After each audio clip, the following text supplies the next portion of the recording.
बिस्मिल्लाहिर्रहमानिर्रहीम। तमाम देखते और सुनने वालों को ज़ीशान अज़हर की जानिब से प्यार भरा सलाम।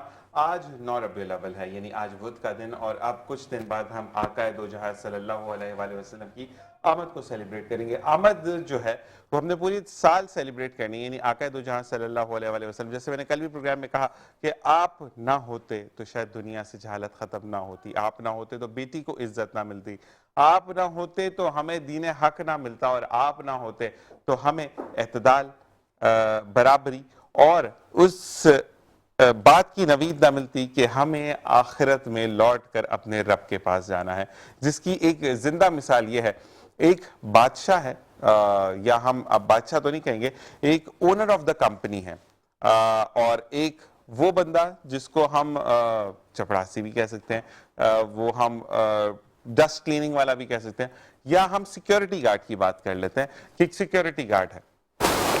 मालिक बहुत देर से निकलता है, और जब अरबी खुतबा होता है तो वो मस्जिद में पहुंचता है तो दरवाजे से हो सकता है बाहर खड़ा हो या आखिरी सफ में खड़ा हो, और वही सिक्योरिटी गार्ड जो कि छुट्टी जल्दी लेता है, और जब बयान शुरू होता है तो वो जाकर मस्जिद में बैठ जाता है, तो मस्जिद की पहली सफ का वो हामिल होता है, यानी उसको पहली सफ मिलती है। तो अल्लाह तबारक व तआला ने यह डिफरेंसेस खत्म कर दिए, जैसे कि जो पहले आएगा वो पहले पाएगा। और दूसरी चीज कि आपके पास इक्वलिटी होती है, आपको नहीं पता कि आपके साथ खड़े होने वाला बंदा एक सब्जी फरोश है या एक इंडस्ट्री या कंपनी का ओनर है। हर एक को कहा कि ना किसी अजमी को अरबी पे, ना किसी अरबी को अजमी पे फौकियत है, यानी हम तमाम लोग मुसलमान जो हैं वो इक्वल हैं, लेकिन हमारे अंदर जो डिफरेंसेस आए वो हमने देखना शुरू कर दिया कि जो अमीर है उसको बहुत अच्छा केटर करते हैं, जो गरीब है उससे कतराने की कोशिश करते हैं। तो जिस दिन ये सिलसिले हम खत्म कर देंगे, जिंदगी में ना सिर्फ आसानी होगी बल्कि जिंदगी बेहतर से बेहतरीन होती चली जाएगी। आज के जो मेरे मेहमान है, यानी जो रहमत मौजूद है हमारे शो पर, हमारे सेट पर, वो हमारे लिए इसलिए बहुत ज्यादा इंपॉर्टेंट है कि आजकल हमें घुटनों में, हमारे जोड़ों में हमारे फ्रोजन शोल्डर्स हो जाते हैं, या गठिए का दर्द आ जाता है, ये जिस्म की इज़ा में बड़ी तकलीफ होती है, तो हम रुख करते हैं डॉक्टर्स की तरफ। तो आज जो ऑर्थोपेडिक एफसीपीएस सर्जन और स्टेम सेल पीआरपी कंसल्टेंट मेरे साथ मौजूद हैं, ना सिर्फ अपनी फील्ड में महारत रखते हैं बल्कि आपको अवॉइड करवाते हैं कि हम घुटनों को तब्दीली की तरफ ना जाएं।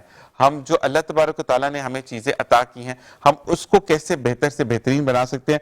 तो एक बहुत बड़ा नाम जो कि ये मैं कहूंगा इनको इंट्रोड्यूस, इनसे बात करने से पहले, कि अल्लाह तबारक तआला ने जितनी इनको कामयाबी दी है, जितनी इनको तरक्की दी है, उतना ही गर्दन नीचे रखी है इनकी, यानी ये झुक कर अल्लाह तबारक तआला की खिदमत की, खल्क की खिदमत करते हैं। तो अल्लाह तबारक तआला ने इनको जो मुकाम अता किया है वो इनकी फ्लैक्स चेहरे से आप खुद अपने स्क्रीन पर देखेंगे। डॉक्टर मोहम्मद लतीफ, अस्सलाम वालेकुम। थैंक यू रिशान, आपका बहुत शुक्रिया, आपने इनवाइट किया और इंट्रोड्यूस किया। देखें रिशान साहब, मैं जब ऑर्थोपेडिक सर्जन बना ना, तो मैंने यही प्लान किया कि यार कौन सी ऐसी सर्जरीज हैं जो मुझे अवॉइड कर सकता हूँ, या मैं कौन कौन सी ऐसी सर्जरीज हैं जिसमें मैं लोगों को सर्जरी से बचा सकता हूँ या उसको अवेयरनेस दे सकता हूँ। क्योंकि मैंने देखा कि कुछ सर्जरीज हैं जो हम नी रिप्लेसमेंट भी करते हैं अर्ली ऑन, या कोई ऐसी चीज़ करते हैं जिससे कुछ कॉम्प्लिकेशन होने का चांसेस हो जाते हैं। तो इस प्रिवेंशन इससे कैसे की जाए और किस तरह की जाए, इसकी वजह से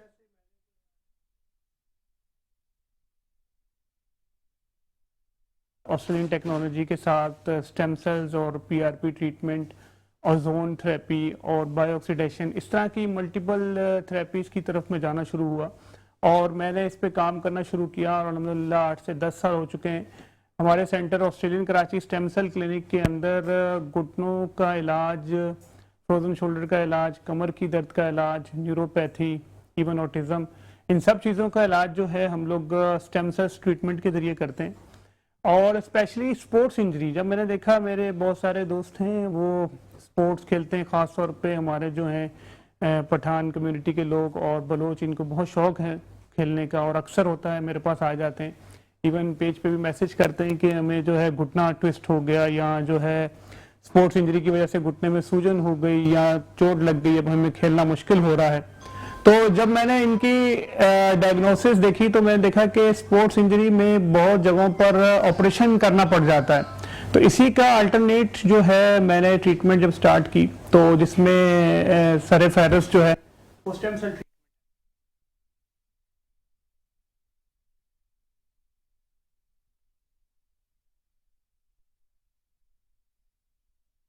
चोट लगी है और वो चोट जो है उसकी वजह से आपके जो घुटने का एक टिश्यू होता है, इसको हम हमारे लफ्जों में मेनिस्कस कहते हैं, ठीक है। तो अक्सर जो स्पोर्ट्स खेलते हैं उन्हें पता भी होता है कि हमें मेनिस्कस टियर हो गया, यानी मेनिस्कस जो हमारा जो घुटना है, अगर आप देखें ये हमारे घुटने की एनाटॉमी है, ये जो टिश्यू है अगर आप जूम कर सकें, ये वाला जो टिश्यू है इसको मेनिस्कस कहा जाता है, ठीक है। ये जो टिश्यू है ये हमारे घुटने में शॉक का काम करता है, एब्जॉर्प्शन करता है, हमारे घुटने को शॉक से बचाता है, तो मूवमेंट में हेल्प करता है। तो इस टिश्यू में अगर स्पोर्ट्स की वजह से इंजरी हो जाए तो यहाँ पर ब्लड सप्लाई बहुत कम होती है, ठीक है। जब ब्लड सप्लाई बहुत कम होती है तो खुद से हील नहीं होता ये, ठीक है। अब इसमें अक्सर लोग मेनिस्कल इंजरी में ऑपरेशन के लिए कहते हैं, लेकिन मेरी नजर में अगर इसका माइनर टीयर है, अगर ऐसा टीयर है जो लॉक नहीं कर रहा घुटने को, अक्सर क्या होता है इसकी वजह से घुटना लॉक हो जाता है और उसको चलना फिरना मुश्किल हो जाता है। अगर तो वो लॉक नहीं कर रहा है उसको घुटना, तो मैं उसका जो ट्रीटमेंट है बगैर ऑपरेशन की करता हूं, जिसमें स्टेम सेल ट्रीटमेंट जो है सरफहरिस्त है। और अगर आप जानना चाहेंगे कि स्टेम सेल क्या है, देखिए स्टेम सेल हमारी जिस्म का वो सेल है जो हमें हील करता है, जो हमें हीलिंग की तरह अल्लाह ताला ने हमें स्टेम सेल्स प्रोवाइड किया है और हमारे जिस्म में पहले से ही स्टेम सेल्स की मिकदार जो है वो मौजूद है। अगर अब पॉइंट ये है कि वो स्टेम सेल्स जैसे जैसे एज बढ़ती है या किसी रीजन की वजह से स्टेम सेल्स जो है उसकी क्वांटिटी जो है वो कम होती रहती है जिस्म के अंदर, ठीक है। तो इसी चीज का तहकीक करके हमने स्टेम सेल्स को दरियाफ्त किया कि आखिर कौन सा जिस्म का हिस्सा है जहां पर स्टेम सेल मौजूद है। तो हमने जब पाया तो सबसे ज्यादा जो रिच सोर्स है स्टेम सेल्स की वो फैट है, हमारे जिस्म की अपनी चर्बी। जबरदस्त। तो ये देखिए फैट लोग कहते हैं कि कम होनी चाहिए, लेकिन मुझे तो फैट की जरूरत होती है। जिस पेशेंट का भी मैं स्टेम सेल ट्रीटमेंट करना चाहता हूं तो मैं चाहता हूं कि उससे मैं थोड़ी सी उसकी जिस्म से फैट लूं ना। फैट लेने के लिए कोई ऑपरेशन नहीं करना पड़ता, सिरिंज के जरिए 50 सीसी की फैट हमें लेनी होती। उस फैट को प्रोसेस से गुजार के उस फैट में से हम वो सेल्स जिसे स्टेम सेल्स कहते हैं वो एक्सट्रैक्ट कर लेते हैं।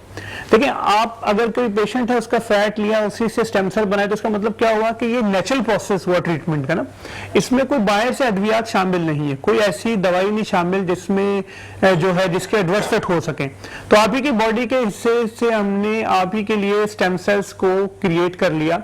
अब वो जो स्टेम सेल है उसको क्रिएट करने के बाद उस स्टेम सेल्स को जहां पर इंजरी है, अगर आपके घुटने में मेनिस्कस टीयर है तो मेनिस्कस के अंदर लगा दिया, अगर आपके घुटने में पार्शियल एसीएल का टीयर है तो एसीएल के अंदर लगा दिया, इस तरह स्टेम्स। और अगर आपको आर्थराइटिस है घुटने का, अगर घुटने क्या सोजिश है, आर्थराइटिस है, कार्टिलेज डैमेज है, तो कार्टिलेज के लिए भी घुटने के अंदर स्टेम सेल को इंजेक्ट कर दिया। तो कार्टिलेज अगर जिनकी खत्म हो गई है या जिसको मादे के अंदर वो चिपचिपापन खत्म हो चुका है या मादा आ ही नहीं रहा जिसको हम कार्टिलेज बोलते हैं, तो वो भी जनरेट हो जाती है? जी बिल्कुल। अगर अर्ली स्टेज पे देखें आर्थराइटिस की जो कार्टिलेज की डैमेज की स्टेजेस हैं, स्टेज 1 है, स्टेज 2 है, स्टेज 3 है, स्टेज 4 है।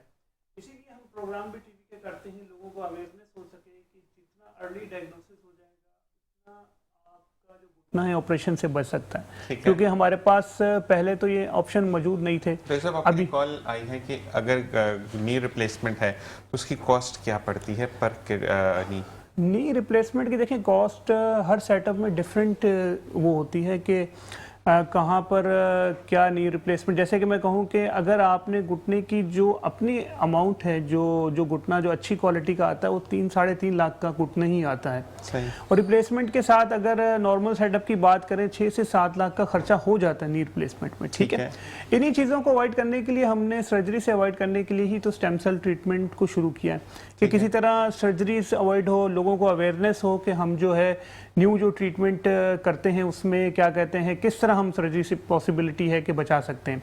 तो जैसे मैं बता रहा था कि स्टेम सेल हमने अगर घुटने में इंजेक्ट कर दिया, जो रिमेनिंग कार्टिलेज है वो रीजनरेट होना शुरू हो जाती है। तो इसी तरह क्या होता है कि अगर कमर की तकलीफ है तो कमर के अगर मोहरों में मसला है तो इसी तरह कमर के अंदर भी जो पॉइंट है जैसे L4 L5, कॉमनली लोगों का L4 L5 पे स्लिपेज होती है और उसकी वजह से क्या होता है कि उनकी जगह दबती है और पूरी टांगों में दर्द जाता है, sciatica पेन।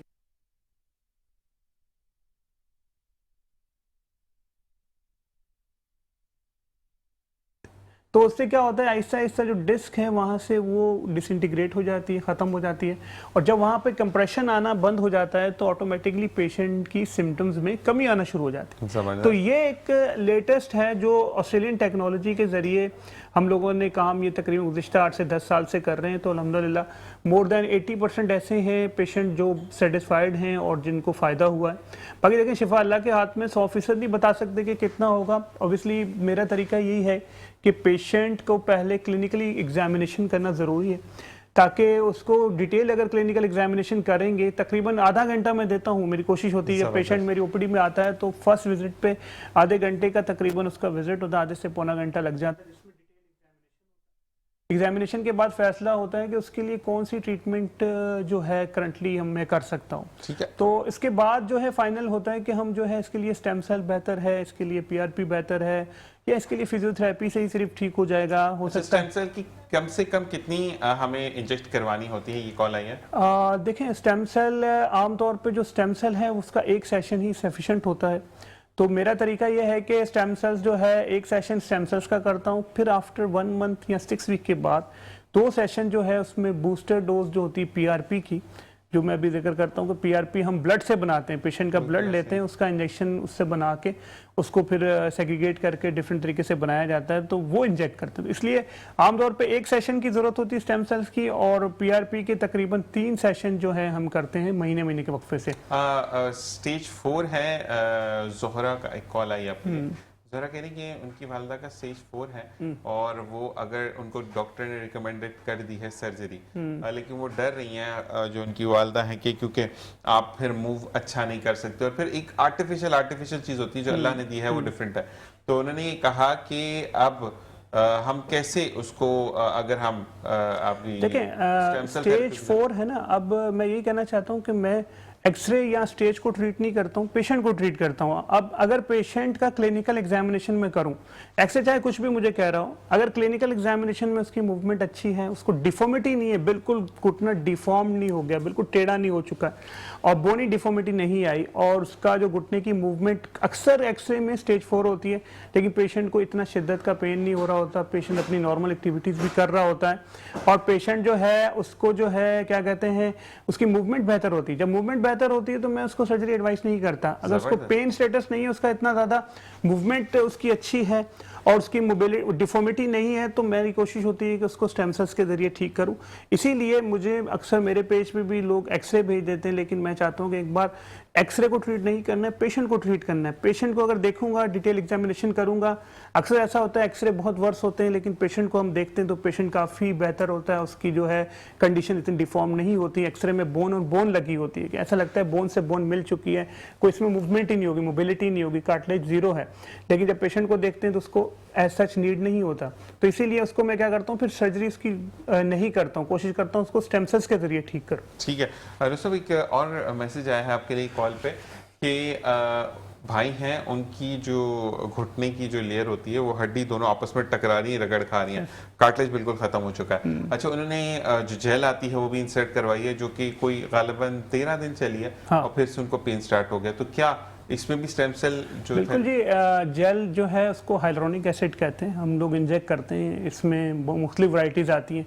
कुछ जेल ऐसी होती हैं जो जिसको कहते हैं लो मॉलिक्यूलर वेट जेल होती है, कुछ हाई मॉलिक्यूलर वेट होती है। मेरी कोशिश होती है अगर जेल ही इंजेक्ट करनी तो high molecular weight gel inject करी जाए, ताकि उसका जो ड्यूरेशन है काफ़ी लंबा होता है, साल 2-2 साल का ड्यूरेशन होता है। कुछ जेल ऐसी होती है जिसका ड्यूरेशन 6 वीक में नहीं होता। ठीक है, अब आई डोंट नो कौन सी जेल इंजेक्ट की। जेल के बाद भी अगर मैंने आपसे कहा ना कि मेन चीज़ क्या है कि डिटेल एग्जामिनेशन, अगर डिटेल एग्जामिनेशन करेंगे उसमें देखेंगे डिफॉर्मिटी कितनी है और कितना मूवमेंट है, कितनी मोबिलिटी है और कितना पेशेंट का खुद का मोटिवेशन कैसा है। कुछ ऐसे पेशेंट है ओवरवेट हैं, बिल्कुल ही बेड रिडन है, चलते ही नहीं, उठते बैठते ही नहीं, अपने आप में हिम्मत ही नहीं रखते, तो उनके लिए स्टेम सेल इतना अच्छा एक्टिव नहीं रहता।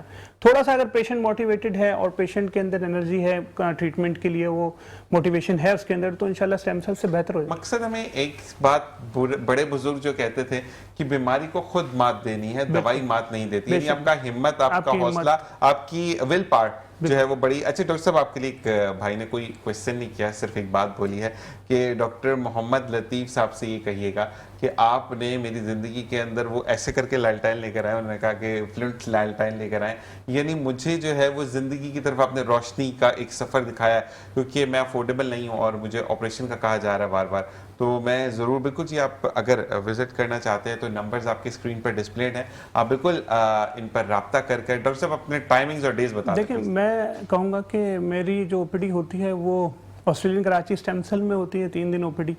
मैंने रिसेप्शन पे कहा हुआ है कि अगर कोई पेशेंट ऐसा है, बल्कि ऑन एयर में कह रहा हूँ कि अगर कोई पेशेंट ऐसा है जो अफोर्ड मेरी फीस भी अफोर्ड नहीं कर सकता या अफोर्डेबिलिटी का इशू है, वो ज़रूर रिसेप्शन पे आके बात करे और अपनी बात रखे, तो इंशाल्लाह मैं उसको फ्री ऑफ कॉस्ट देखूंगा। कोई ऐसा मसला नहीं, उनकी ओपीडी जो है फ्री ऑफ कॉस्ट होगी इंशाल्लाह। ओपीडी में कोई ऐसा इशू नहीं इंशाल्लाह ताला। अगर किसी को कोई ऐसा प्रॉब्लम है तो आए मेरी रिसेप्शन पे बात करे और रिक्वेस्ट करे, तो इंशाल्लाह उसको मैं फ्री ऑफ चार्ज देखूंगा। ये आपका जो फ्लेक्स है ना, अब मैं आपको बताऊंगा, जो मैंने आपको कहा कि एक बड़ी चीज़ कि जो चेहरे पर एक फ्लेक्सिबिलिटी आती है ना, कभी किसी क्रीम से नहीं आती, ट्रीटमेंट से नहीं आती है।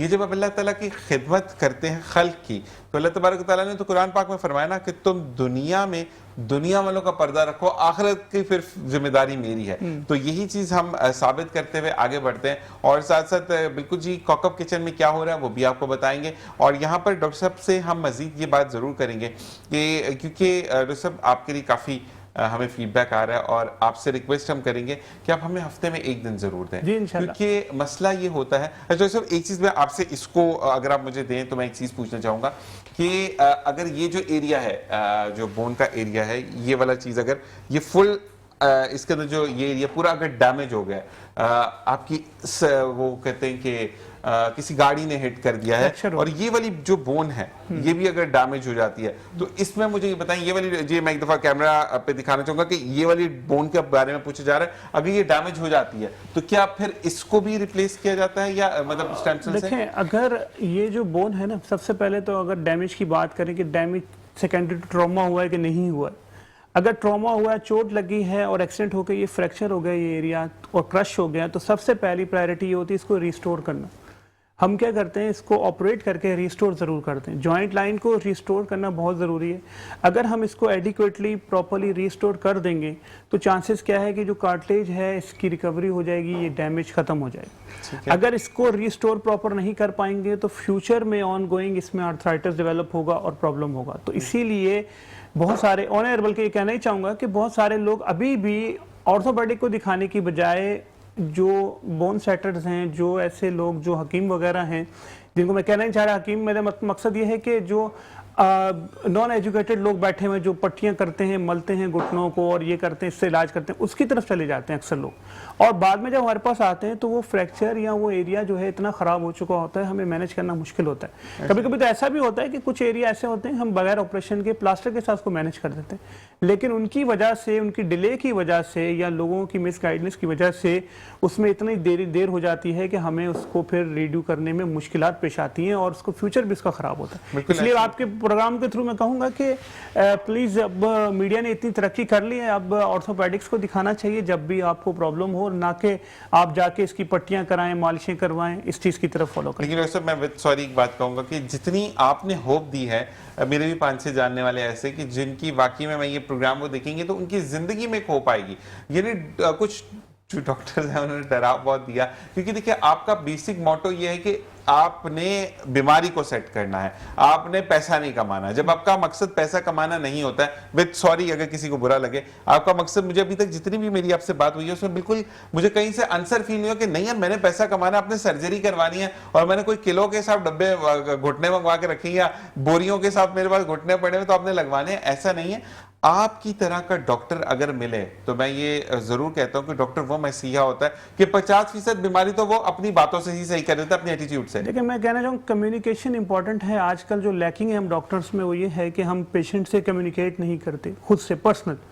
मेरा ये नंबर भी चल रहा होगा। इसके अलावा जब पेशेंट मेरे पास विजिट करता है, उसकी प्रिस्क्रिप्शन पे मैं अपना पर्सनल नंबर देता हूँ, व्हाट्सअप नंबर, कि भाई ये प्रिस्क्रिप्शन मुझे सेंड करें और अगर आपको कुछ ज़रूरत हो तो आप वॉइस मैसेज करके मुझसे पूछें। वैसे यहाँ अमेरिका का जा रहा है, लेकिन आप अगर शादीशुदा हैं और पर्सनल नंबर दें तो बड़े महान आदमी हैं, वरना क्योंकि रात में 2:30 बजे अगर कॉल आए नहीं तो कॉल इसमें देखें, उसमें अक्सर ये होता है कि लेट हो जाता हूँ रिप्लाई करने में, लेकिन व्हाट्सएप पे मैसेज हमेशा मेरा एक वक्त होता है, मैं देखता हूँ और उनको ज़रूर रिप्लाई करता हूँ टाइम से, कोशिश यही होती है। यहाँ पर ब्रेक का क्या जा रहा है, ब्रेक से वापस आएंगे, मजीद बात करेंगे। देखते रहे मुस्कुराती सुबह विद जी शान है। Welcome back. और हमारे जितने पीसीआर के लोग हैं, जितने भी मौजूद हैं, वो हमें बड़ा अच्छे अंदाज में एंटरटेन करते रहते हैं। अच्छा जी, मैं यहाँ पे बताता चलूँ कि अब हम मौजूद हैं, मेरी शेफ कौकब हमारे साथ मौजूद है। अस्सलाम वालेकुम गजाला कौकब।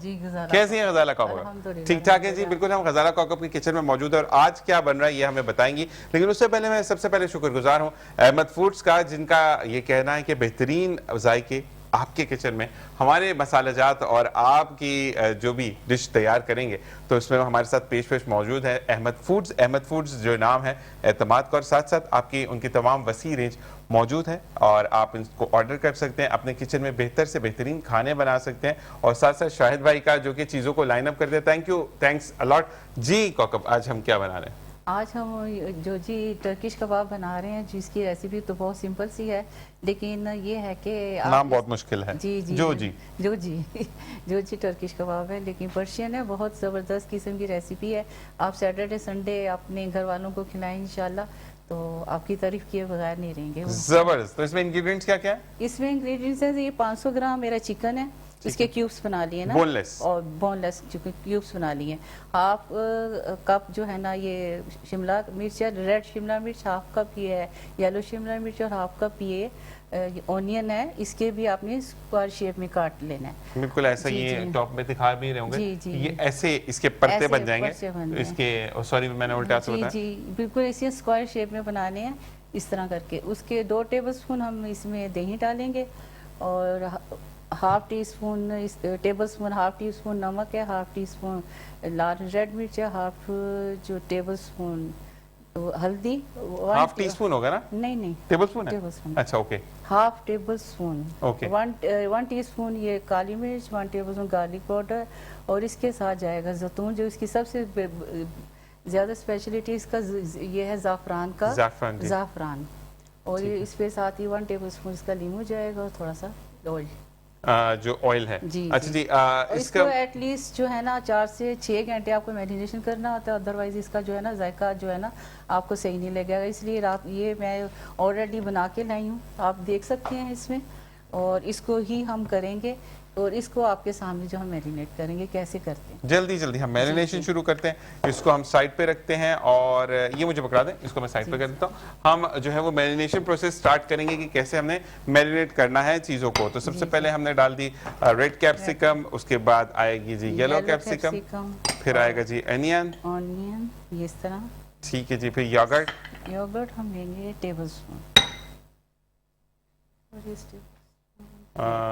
यहाँ से हम जो है वो इसको दही पूरा डाल देंगे। नहीं पूरा नहीं डालना, 2 टेबलस्पून है ना। ठीक है, तो इसके तो हमारे हो गए 2 टेबलस्पून ये इस तरह, और ये एक नमक। यहाँ पर मैं एक चीज और बताते चलूं कि आपको जो है वो मैरिनेशन प्रोसेस दिखाया जा रहा है। मैरिनेट वो कर लाई है घर से, लेकिन आपको दिखा रहे हैं कि हम कैसे इसको मैरिनेट करेंगे। बिल्कुल, अगर आप जो मैं बता रही हूँ स्क्रीन पे आ रहा होगा, आप सेम टू सेम करेंगे तो इंशाल्लाह मेरे बनाए हुए और क्या कहते हैं आपके बनाए में कोई फर्क नहीं रहेगा। बिल्कुल। अच्छा, यहाँ पर मैं गजाला कौकब के लिए कहूँगा, इंटरनेशनल सर्टिफाइड शेफ हैं, तो इनके डालना जो मसालेजात को ये डाल रही हैं उस अंदाज को फॉलो जरूर करें, लेकिन आप मेजरमेंट्स करके अगर रखेंगे तो आपके लिए आसानी होगी। इनको तो पता ही है, चुटकी से भी डाल देंगे। जी, हम इधर घर में तो हम इस तरह नहीं करते हैं, हमारे जा रहे होते हैं हमारे ऑर्डर, वो इस तरह तो हम मैरिनेट नहीं कर, वो नाप इसको मिक्स नहीं करेगा, बस इसको हम ऐसे ही दिखाएंगे। तो ये आपके सामने करके, और उसके बाद आपने बड़े बाउल में इसको मिक्स करना है, जैसे कि गजाला जो है वो मिक्स करके लाई है। और इसका अगला प्रोसेस क्या होगा गजाला, वो हम बताएंगे, लेकिन इस वक्त हम डॉक्टर साहब की तरफ जाएंगे और डॉक्टर साहब से हम पूछेंगे कि न्यूरोपैथी क्या है और न्यूरोपैथी का इलाज, मतलब न्यूरोपैथी किस इलाज को हम कहते हैं, तो हमें डॉक्टर बताएंगे। जी देखें, न्यूरोपैथी में स्पेशली जो है मैं बताना चाहूँगा, डायबिटीज़ के अंदर न्यूरोपैथी बहुत कॉमन है, और इसके अलावा बहुत सारे ऐसे पेशेंट्स भी हैं जिनको सर्वाइकल मसला है, लंबर का मसला है, कमर का, और बहुत से मल्टीपल सर्जरीज भी हो चुकी हैं, और बगैर और सर्जरी के बाद कॉम्प्लिकेशन की वजह से उन्हें न्यूरोपैथी डेवलप हो गई है। और न्यूरोपैथी ऐसी चीज़ भी है कि without any reason, without any cause भी न्यूरोपैथी डेवलप हो सकती है। न्यूरोपैथी है क्या? हमारे जिस्म में ऐसे न्यूरॉन्स हैं जो हमारी जो मसल्स हैं उसको कंट्रोल करते हैं, हमारी फीलिंग्स को, हमारी सेंसेशंस को कंट्रोल करते हैं। अगर इनमें डैमेज शुरू हो जाए तो इसका जो डैमेज है वो ऐसा होता है जिसमें आपका कोऑर्डिनेशन, आपका कंट्रोल, आपके जिस्म में नमनेस और आपके जिस्म में थकन, नमनेस हर वक्त रहती है।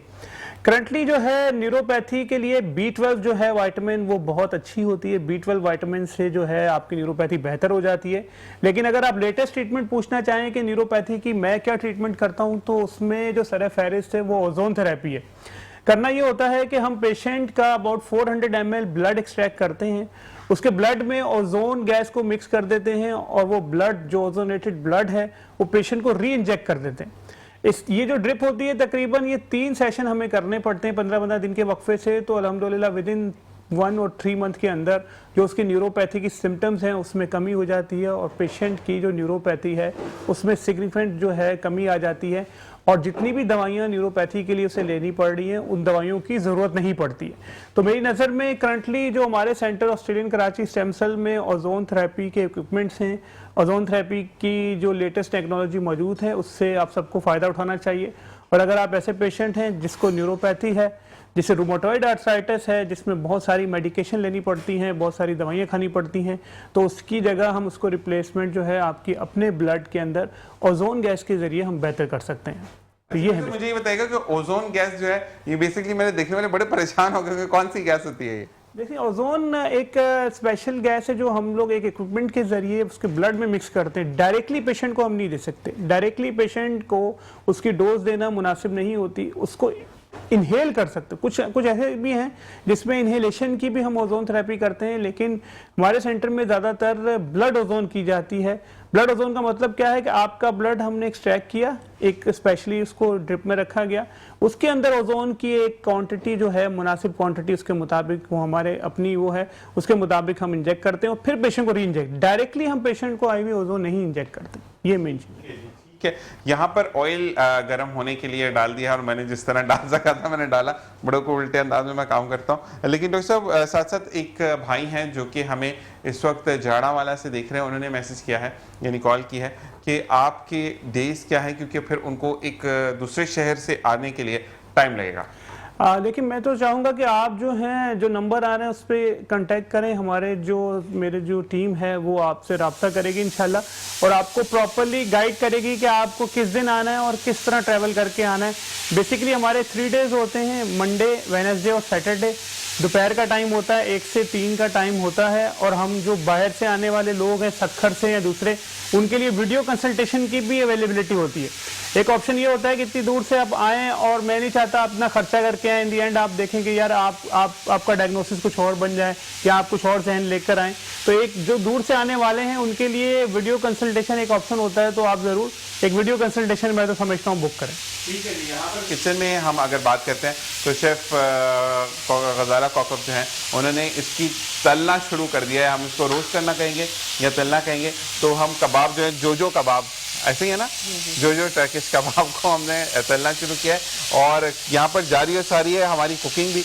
लेकिन डॉक्टर साहब से पूछेंगे, कॉल आई है कि खाने से भी क्या चीज़ें बेहतर हो सकती हैं, किन किन ग़िज़ाओं को हमें इख्तियार करना है कि हम जो है वो और आर्थराइटिस की तरफ न जाएं और किन किन चीज़ों को ज़िंदगी से एक्सक्लूड करना है कि जिससे हम इस बीमारी से बच सकते हैं। देखिए जी, अब मैं कहूँगा कि सबसे बड़ा नशा जो है ना वो शुगर है।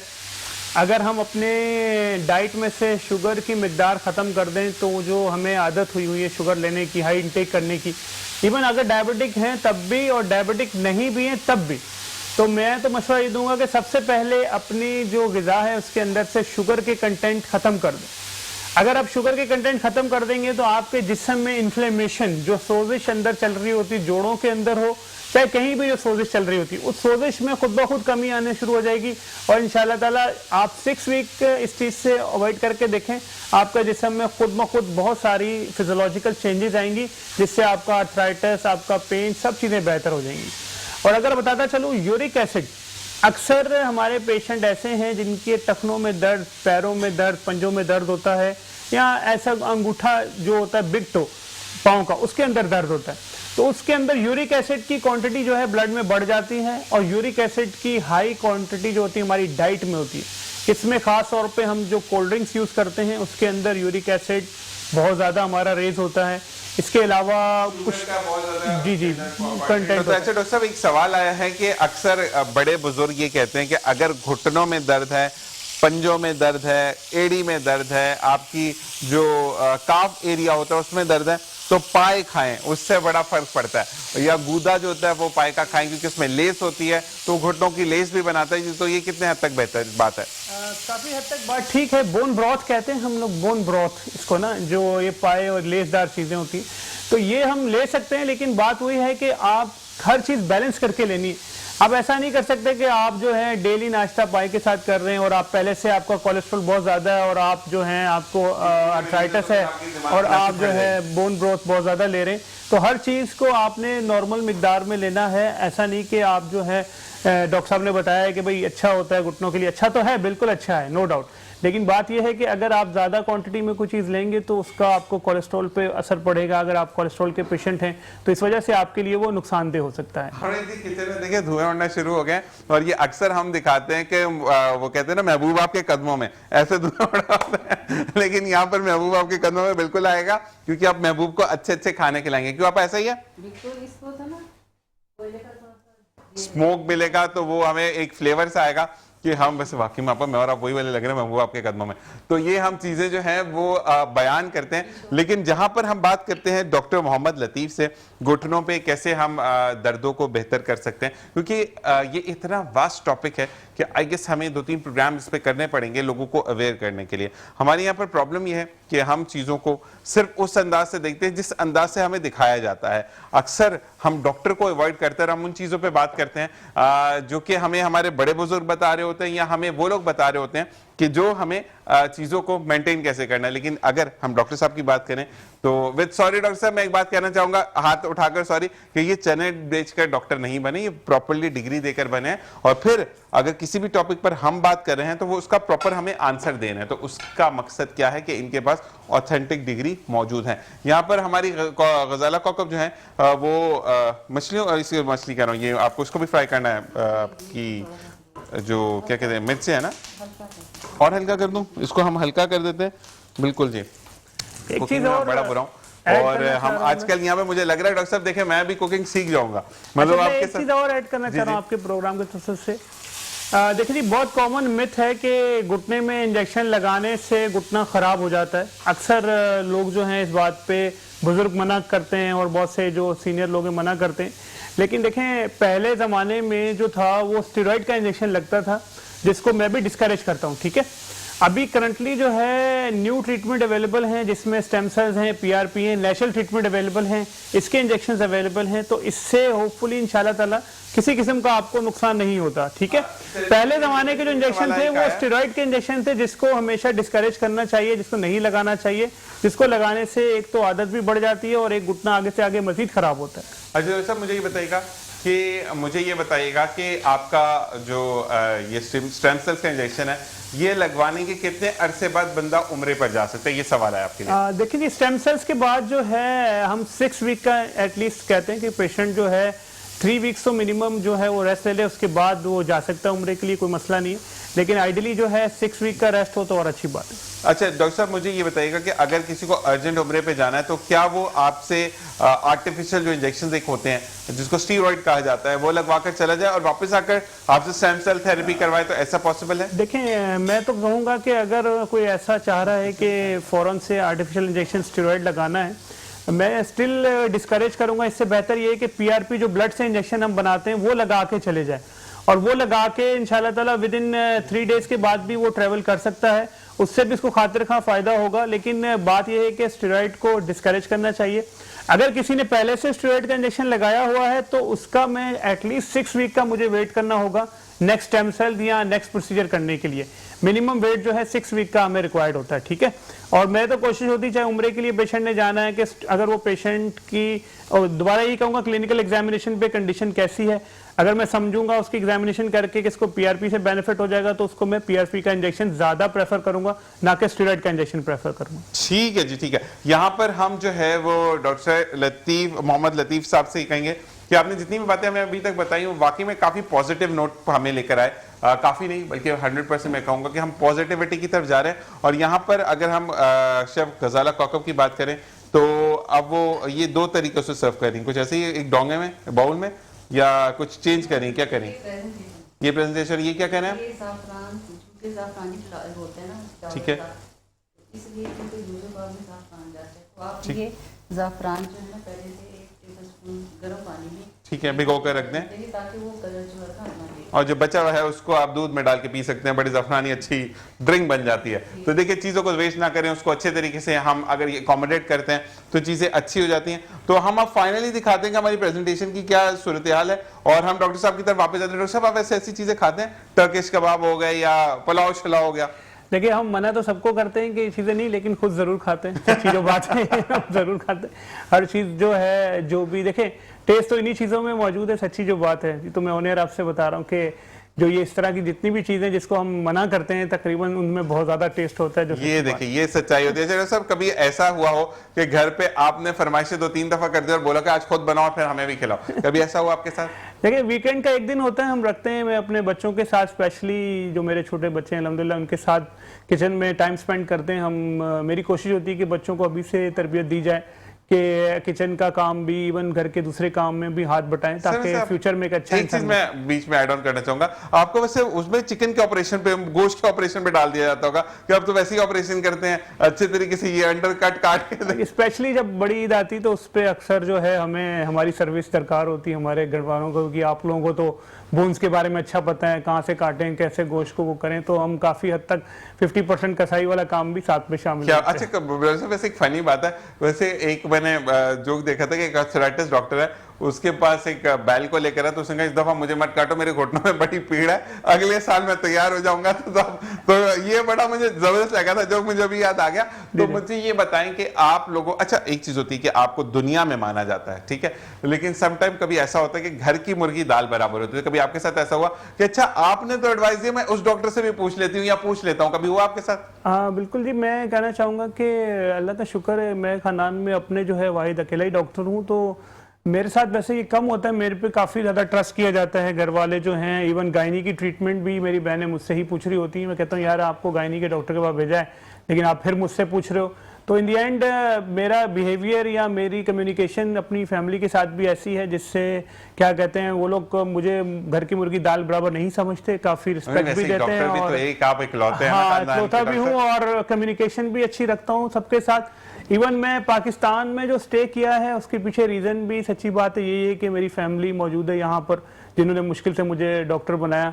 अब इनको छोड़ के जाना, और इनको मेरी ज़रूरत है, मेरे बुजुर्गों को मेरी ज़रूरत है, तो इनको छोड़ के जाना मुनासिब नहीं मैंने समझा, तो इसी वजह से मैंने पाकिस्तान में रहने का फैसला किया था। अच्छा डॉक्टर साहब, यहाँ पे प्रोग्राम का वक्त खत्म हो जाता है, साथ साथ मैं ये जरूर कहूँगा, ना सिर्फ अच्छे डॉक्टर हैं, बहुत अच्छे बेटे हैं, बहुत अच्छे भाई हैं, बहुत अच्छे दोस्त हैं, और आपसे हम रिक्वेस्ट करेंगे कि आप हमें वीक में एक दिन दें ताकि हम लोगों को बेहतर से बेहतरीन की तरफ लेकर जाएं। आपका बहुत बहुत शुक्रिया कि आपने हमें ज्वाइन किया। डिश आउट हो रहा है यहाँ पे, गजाला कौकब का भी बहुत बहुत शुक्रिया कि वो कौकब के किचन से हमें पकाना सिखाती है जबरदस्त से कबाब। आज इन्होंने सिखाए जो कि जो टर्किश कबाब हैं, और हमने वो सीखे चावल के साथ। हम उसको ट्राई करेंगे ब्रेक के बाद। और कौकब, आपका बहुत बहुत शुक्रिया, और इंशाल्लाह आपसे अगले ब्रेक में मुलाकात होती है कुछ नए मेहमानों के साथ। देखते रहे मुस्कुराती सुबह विद ज़ीशान अज़हर।